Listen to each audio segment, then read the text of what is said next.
وہ سب سے بڑے دنیا کے لیڈر ہمارے نبی صلی اللہ علیہ وسلم نے، انہوں نے ہمیں ایک راستہ دکھایا. جو ان کی جو ریاست تھی، جو ان کا اقتدار تھا، وہ صرف اور صرف عوام کی بہتری کے لیے تھا. اپنی ذات انہوں نے بالکل بیچ میں سے نکال دی. تو جو بھی جیسے جیسے پہلے تو بہت ہی غریب تھے، امہ مدینہ کی ریاست میں بڑا برا حال تھا، لیکن جیسے جیسے پیسہ آیا وہ سارا پیسہ انہوں نے لوگوں کے اوپر خرچ کیا، نچلے طبقے کو اوپر اٹھانے کے لیے خرچ کیا، کمزوروں کے لیے، معذوروں کے لیے، بیواؤں کے لیے، یتیموں کے لیے. دنیا کی تاریخ کی پہلی فلاحی ریاست بنا دی. اور اپنے لیے کوئی محل نہیں بنائے. مسجد نبوی میں جس دن پہلے دن مدینہ آئے تھے اسی میں رہے، سادگی میں زندگی گزاری. آج تک ہم ان کے لیے جان دینے کے لیے تیار ہیں.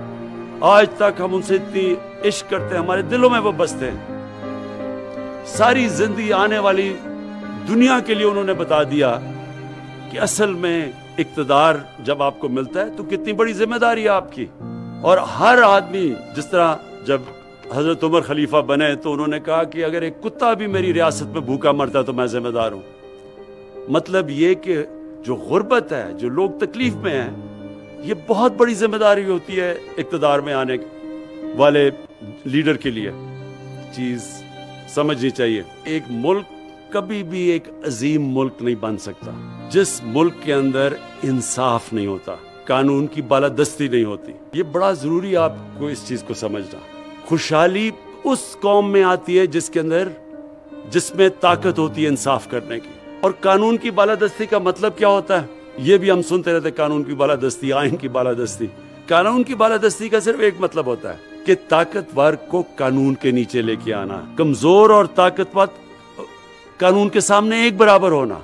جب ہماری نبی صلی اللہ علیہ وسلم نے کہا تھا کہ اگر میری بیٹی بھی جرم کرے گی تو اس کو سزا دی جائے گی، وہ بھی قانون کے اوپر نہیں ہے. اور پھر کہا کہ تمہارے سے پہلے بڑی قومیں تباہ ہوئیں، جیسے طاقتور کے لیے قانون اور کمزور کے لیے دوسرا. یہ اپنے ذہن میں ڈال لیں کہ جو قوم جس میں اخلاقی جرت نہیں ہوتی طاقتور کو قانون کے نیچے لانے کی، وہ کبھی خوشحال نہیں ہو سکتی. کیونکہ جو چھوٹا چور چوری کرتا ہے تو جس کی چوری کرتا ہے اس کو نقصان پہنچاتا ہے. لیکن جب آپ کے طاقتور چوری کرتے ہیں، ملک کے سربراہ، وزیر اعظم، وزیر، جب تکڑے لوگ، طاقتور لوگ چوری کرتے ہیں وہ ملک کو تباہ کر دیتے ہیں. کیونکہ وہ جب چوری کرتے ہیں اربوں میں. اب وہ جب اربوں میں چوری کرتے ہیں، وہ اربوں روپیہ اپنے بستر کے تو نہیں چھپا سکتے، لہٰذا اس کو ملک سے باہر بھیجتے ہیں.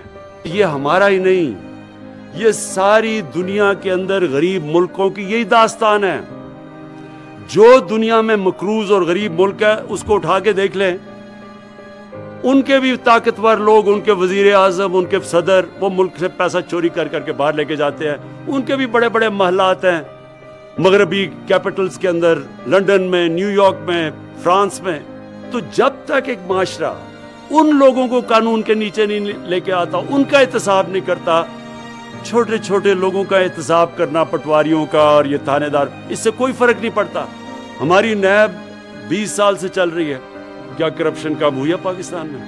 صرف اب نیب نے بڑے بڑے لوگوں کے اوپر ہاتھ ڈالا ہے. یہ صرف ہمارے دور میں، ہمارے دور سے پہلے کبھی نیب نے بڑے لوگوں کو ہاتھ نہیں ڈالا. اور یہ اب پاکستان کی انشاءاللہ ہماری خوشحالی کے لیے، ہمارے بچوں کے مستقبل کے لیے اب ایک ایسی سٹرگل اور جدوجہد چل رہی ہے. اب بھی ہم جیتیں گے، طاقتور کو قانون کے نیچے لے کے آئیں گے.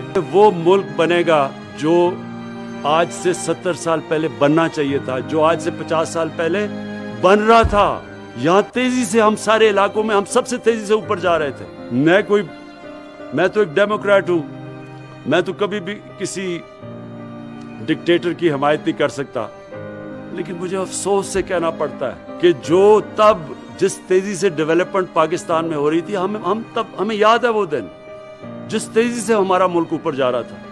اور ہمارا ملک صرف اس لیے اوپر نہیں گیا، حکمران آئے، انہوں نے بجائے عوام کا سوچنے کے اپنے پیسے بنانے شروع کر دیے. یہ ہے ہمارے اب سٹرگل، اور یہ ہے جدوجہد. اور قومیں اپنی آزادی، اپنی خوشحالی جدوجہد کر کے لیتی ہے. کبھی بھی ہم چپ کر کے بیٹھے رہے اور سمجھیں کہ آ کے کوئی قوم آزاد، ایسے تو نہیں ہوتی. آزادی کے لیے قوم لڑتی ہے، جدوجہد کرتی ہے. یہاں بھی ایک کرپٹ مافیا بیٹھا ہوا ہے، اس کے خلاف اس سے آزادی لینے کے لیے پوری جدوجہد ہے.